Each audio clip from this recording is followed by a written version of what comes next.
کتنا کھا لیں گے؟ اللہ تعالیٰ اگر ضرورت کے مطابق دے رہا ہے تو ضرورت کے مطابق انف ہے۔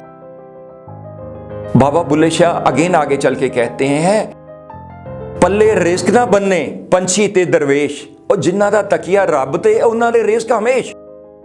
اگر اللہ تعالیٰ پہ ہمیں یہ یقین ہے کہ وہ آج ہمیں دے رہا ہے کھانے کے لیے تو کل بھی دے گا، تو یقیناً وہ دے گا، وہ مالک ہے، رازق ہے وہ۔ اور جب ہمارے جسم میں خون گردش حلال کی کمائی کا کر رہا ہوگا، ہم پراڈ کے ذریعے وہ پیسہ نہیں جمع کیا ہوگا جو اولاد کو دے رہے ہیں، ان کے جسم میں غلط خون نہیں داخل کیا ہوگا جو ہماری کمائی غلط کی ہوئی کمائی سے ہوگا، تو انشاءاللہ وہ اپنا آن خود کر سکیں گے۔ اللہ تعالیٰ نے ہر ایک کا رزق مقرر کیا ہے، کہا ہے نا کہ اللہ تعالیٰ میں ہر ایک کو رزق دیتا ہوں، اور جب رزق دوں گا پورا دوں گا اور اس کی ضرورت کے مطابق دوں گا۔ اللہ کے وعدے پہ ہمیں کیوں اعتماد نہیں ہے؟ اور جب اللہ تعالیٰ کے وعدے پہ ہم اعتماد کریں گے تو انشاءاللہ نہ صرف ہمیں ملے گا، ہماری اولاد کو بھی ملے گا، ان کے جو نصیب میں ہے وہ ان کو مل کے رہے گا۔ آپ کیا سمجھتے ہیں؟ ہم کیا سمجھتے ہیں؟ ہم انسان کی حیثیت ہماری کیا ہے اس رب کائنات کے مقابلے میں جو دو جہانوں کا رب ہے؟ 200 ارب سیارے ابھی تک دریافت ہو چکے ہیں۔ جیسے سورج کے ارد گرد ہماری زمین گھوم رہی ہے تو اس کے ارد گرد اس میں اس طرح کے بے شمار سیارے فضا 200 ارب تو دریافت کر چکے ہیں سائنسدان، اور اس بات پہ سب متفق ہے کہ بے شمار اس طرح کے کرۂ ارض میں اور گھوم رہے ہیں، آسمان پہ اور گھوم رہے ہیں۔ ہماری نظر ان کا احاطہ نہیں کر سکتی، ہمارے جو دوربینیں بنائی گئی ہیں، ٹیلیسکوپ بنائے گئے ہیں، ان کا احاطہ نہیں کر سکتے۔ جب احاطہ نہیں کر سکتے تو یقین کیجئے جو اللہ تعالیٰ نے کہا ہے کہ مالک ارض و سما ہے تو بہت بڑی کائنات کا مالک ہے، اور ہماری کوئی ذرے برابر سے زیادہ حیثیت نہیں ہے، لیکن پھر بھی ہم کیوں کس کے لیے جمع کر رہے ہیں؟ کیا ہم اشرف المخلوقات ہونے کی حیثیت سے، ہم مسلمانوں کے طور پہ ایمان رکھنے کی حیثیت سے ہمارا ایمان اس حد تک بھی پکا نہیں ہے کہ ہم یقین کریں کہ وہ آج کا جو رازق ہے وہ کل کا بھی رازق ہوگا، جو آج ہمیں دے رہا ہے وہ ہماری اولاد کو بھی کل دے گا؟ ہم تو ان کے دماغ میں یہ کیا چیزیں ڈال رہے ہیں؟ بائی ہک اینڈ کروک ان کرنا، فراڈ سے ان کرنا، غیبت سے، ذخیرہ اندوزی سے، ملاوٹ سے، اس چیز سے ان کرنا۔ اولاد جب پیدا ہوتی ہے تو اس کے ذہن میں کچھ نہیں ہوتا، یہ سلیٹ خالی ہوتی ہے، یہ سب کانشیس خالی ہوتا ہے، جیسا کہ آپ چارٹ پہ دیکھ رہے ہیں۔ کانشیسلی جو چیزیں ماں باپ بتاتے ہیں، ٹیچرز بتاتے ہیں، معاشرہ بتاتا ہے، معاشرہ جو دکھاتا ہے، جو ہم ان کے ذہن میں ڈالتے ہیں، جس چیز پہ وہ بلیو کرتے ہیں، وہ آہستہ آہستہ ہمارے دماغ سے سب کانشیس میں شفٹ ہو جاتی ہیں، اور الٹیمیٹلی بیکمز آور ہیبٹس۔ لائکنگ اور ڈس لائکنگ میں جو چیز ہم نے پسند کی، دونوں چیزیں، نفرت بھی محبت بھی، وہ اچھی چیزیں بھی وہ بری چیزیں بھی، جو ہمارے کانشیس مائنڈ نے سلیکٹ کی ہمارے سب کانشیس میں شفٹ ہو گئی۔ بالکل اسی طرح ازبر کرنے والا جو ایک نظر میں بچہ ازبر کر لیتا ہے، اس بچے کی طرح نہیں جو بار بار پڑھتا رہتا ہے، دونوں چیزیں دماغ میں شفٹ ہو جاتی ہیں۔ وہ بچہ جو بار بار پڑھتا رہتا ہے اور اس کو ازبر نہیں ہوتا، وہ صرف اس لیے کہ کنسنٹریشن نہیں کر سکتا۔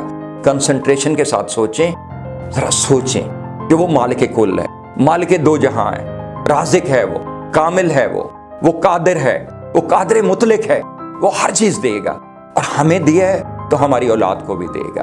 ہم انہیں اگر دے سکتے ہیں تو نیک اعمال دیں، نیک اعمال دیں اس صورت میں کہ ان کی رگوں میں بھی خون اچھا دوڑ رہا ہو اور عادات بھی اچھی رکھتے ہوں، ان کے سب کانشیس میں وہ ڈیولپ کیجئے۔ ان کے میری ناظرین محترم، آپ سے التماس ہے کہ ہم وہ چیز اپنے معاشرے کو بدلنے کے لیے ایک نسل کو قربانی دینی پڑے گی، ایک نسل کو یہ سیکھنا پڑے گا، ایک نسل کو یہ سمجھنا پڑے گا کہ ہم جو دماغ بچوں کے ان میں چیزیں ڈال رہے ہیں وہی چیزیں آگے چلنی ہیں، وہی ان کی ہیبٹ بننی ہے، وہی ان کی فطرت بننی ہے، because habits become second nature, اور وہی چیزیں ان کی سوچوں میں آنی ہیں۔ اگر ماں باپ غلط انداز میں کما رہے ہیں تو اولاد بھی غلط انداز میں کمائے گی، انہوں نے بھی وہی کچھ سیکھا ہے۔ ایک باپ بیٹا چور جنگل میں جا رہے تھے تو دور ان کو دیا جلتا ہوا نظر آیا، اور انہوں نے باپ نے کہا بیٹا وہ دیکھ رہے ہو وہ جہاں دیا جل رہا ہے وہاں پہ میں نے 10 دفعہ چوری کی ہے۔ بیٹے نے کہا پر ابا ਉਹਨਾਂ ਦੇ ਘਰ ਤੇ ਫਿਰ ਵੀ ਦੀਵਾ ਬਲਦਾ ਪਿਆ, ਸਾਡੇ ਘਰ ਤੇ ਫੇਲ ਹੈ ਹਾਲੇ ਤੱਕ ਦੀਵਾ ਨਹੀਂ ਬਲਦਾ ਪਿਆ۔ ایک بادشاہ کی بیٹی جو انتہائی نیک تھی، وہ کہتی تھی میں اس سے شادی کروں گی جس کو اللہ تعالیٰ پہ مکمل اعتقاد ہوگا، مکمل ایمان ہوگا، مکمل اس پہ بھروسہ ہوگا۔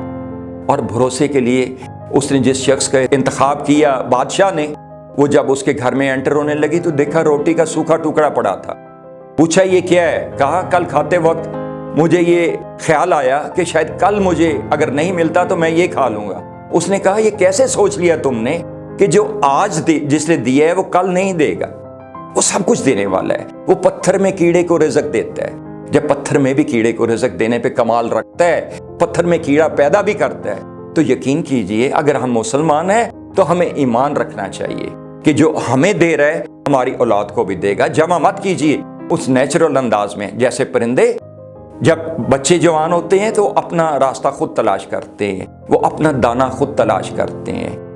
ہم سے تو شاید مغرب والے جو مسلمان نہیں کہلاتے، مغربی ریاستوں کے، وہ رمضان کے نزدیک سستی چیزیں کر دیتے ہیں، اپنے فیسٹیولز کے، ہماری فیسٹیولز کے نزدیک بھی سستی چیزیں کر دیتے ہیں، لیکن ہم مہنگی چیزیں کر دیتے ہیں۔ رمضان میں بھی، عیدوں شبراتوں پہ بھی مہنگی چیزیں اس لیے کر دیتے ہیں کہ ہم کمائی زیادہ چاہتے ہیں، ہم ملاوٹ اس لیے زیادہ کر دیتے ہیں، ہم کمائی زیادہ چاہتے ہیں، ہم فریب دوسروں کو اس لیے دیتے ہیں کہ ہم کمائی زیادہ چاہتے ہیں، ہم فراڈ دوسروں سے اس لیے کرتے ہیں کہ ہمیں پیسہ زیادہ چاہیے۔ لیکن یہی پیسہ اگر آپ نے اپنے اولاد کی رگوں میں یہی خون دوڑانا ہے تو وہ آپ کیسے یقین ہے آپ کو کہ وہ اللہ تعالیٰ کل ان کو بیماریوں میں مبتلا نہیں کر دے گا، اللہ تعالیٰ ان سے یہ چھین نہیں لے گا، اللہ تعالیٰ ان کو کسی تکلیف میں مبتلا نہیں کر دے گا۔ تو انہیں دعائیں دیجئے، اچھے یقین دیجئے، اچھے ان کو اعمال دیجئے، ان کے دماغ میں اچھے اعمال بٹھائیے، ان کے سب کانشیس میں یہ جیسے چارٹ پہ دیکھ رہے ہیں ایسی چیزیں ڈالیں جو ان کو زندگی کے سفر میں اچھی معاون ثابت ہوں، اچھی سمجھ بوجھ دیں، اچھے اعمال دیں، نیک اعمال دیں، تاکہ وہ اس دنیا میں بھی سرخرو ہو سکیں اور اگلی دنیا میں۔ جاوید مرزا کو اجازت دیجیے، اللہ تعالیٰ آپ کا نگہبان ہو، آپ کی اولاد کو نیک اعمال اور آپ کو اچھی سمجھ بوجھ عطا کرے۔ میں اس دعا کے ساتھ آپ سے اجازت چاہتا ہوں۔ اللہ حافظ۔